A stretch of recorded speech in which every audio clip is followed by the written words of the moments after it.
open yekuvhura drink mama anochekwa nepakati. Number 2 greater hove nopara makwati. Number 3 potato pila kana kuti menyu. Number 4 ndopulash pa salad. Number 5 pakare nyama. Apa pakati pane nyaya. Tatala ndomatorwa nana baba kuka. Vana vabatotera nyaya dzepakati apa. Kuma smell house kwanoenda vanenge vatera papi ipa. Handi imuti. Maveji kana atichekwa atishandisi bangare nyama. Ipapo akadzi mupadzidze sterek naika. Nepakati apa vegetable trimming system section 27. Bangare nyama aripindire nyaya pakati panonyatsoziva size.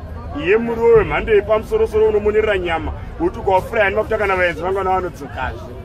Toenda kunyaya dzemakabichi. Makabichi haachekwi nebanga renyama. Pakati apa ndo pane yese soft touch.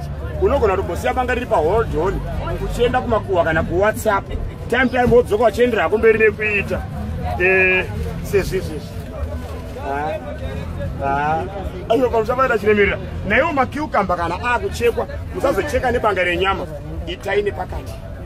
Popula mapisi ari so unique. Ekuti pakudya kushama hakunyadzisi kunenge munhu ari kupfekera diski. Screwing designing system section 11.11.